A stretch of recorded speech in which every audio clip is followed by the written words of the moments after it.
Assalamualaikum warahmatullahi wabarakatuh. My name is Nabila Fahrunisa. Today I will try to discuss the last capture of culture studies by discussing literature in the early industrial society. Okay, first I will introduce Raymond Williams. Raymond Williams is often described as one of the founding fathers of cultural studies.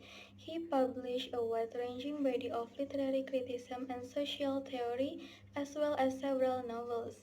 Yet his ideas about education have often been ignored. Williams was born into a working-class family in a Welsh village.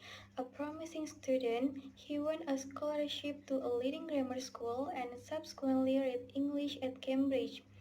At the start of his career, after a period of army service, he spent more than a decade as a teacher in adult education. These experiences raised questions about the relationship between politics, education, and culture that were central to his early work in particular.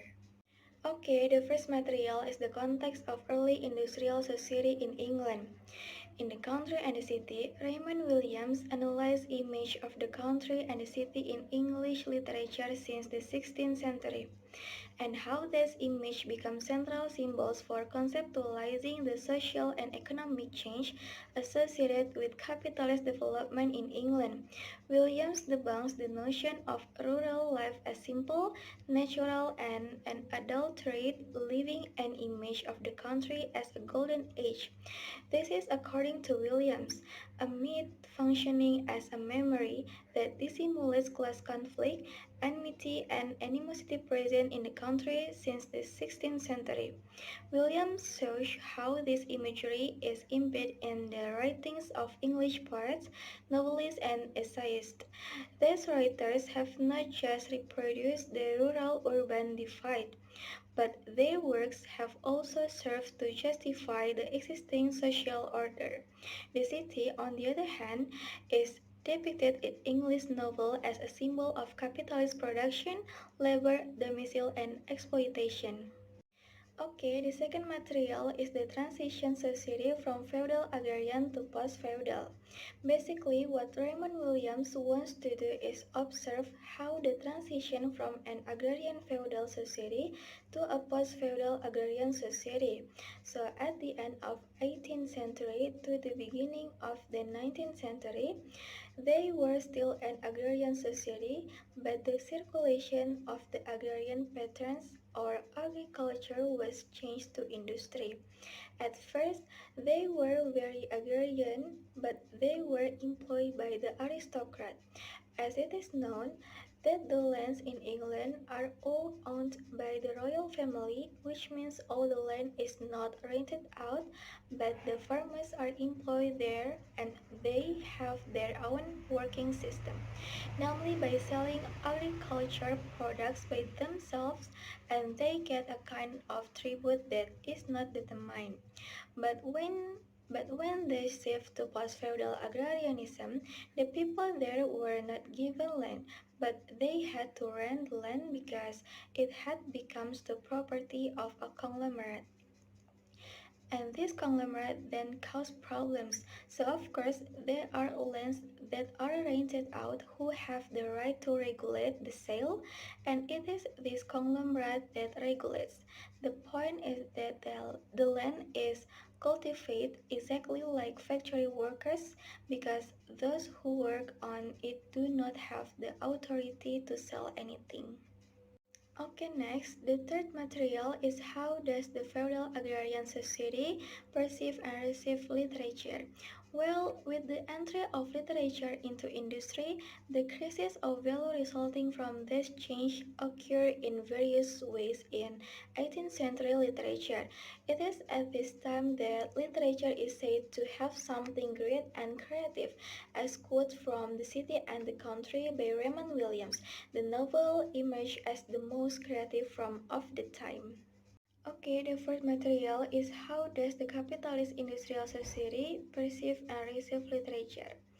Literature was used as a medium to accommodate all forms of criticism of the government and conglomerates, for literature which at the time had lost its value and dignity due to the entry of industry into literature. The lower classes of society can do much about the many changes to literature. The criticism they give is not to consider. Because of that, the community went awry, and in the end, their efforts were to continue criticizing the government but still selling their books, selling their ideas, which were later product into many. This makes sastra a commodity which is a tool for capital turnover. And the last material is the transition of literature into culture studies seen from the distribution and the marketplace of literature. With the shift from feudal agrarian to capitalist industry, which was very influential on literary works at the time, Raymond Williams became the main basis for cultural studies because it has made all kinds of product internal to a society. And everything related to the distribution of goods ultimately becomes the authority of the conglomerates and includes how literature is perceived and literature is produced. Literature internally became an inherent value which was then perceived as very honorable. But then, when literature entered the industry, that paper, ink, and printing had to be bought, then finally literary works become very popular.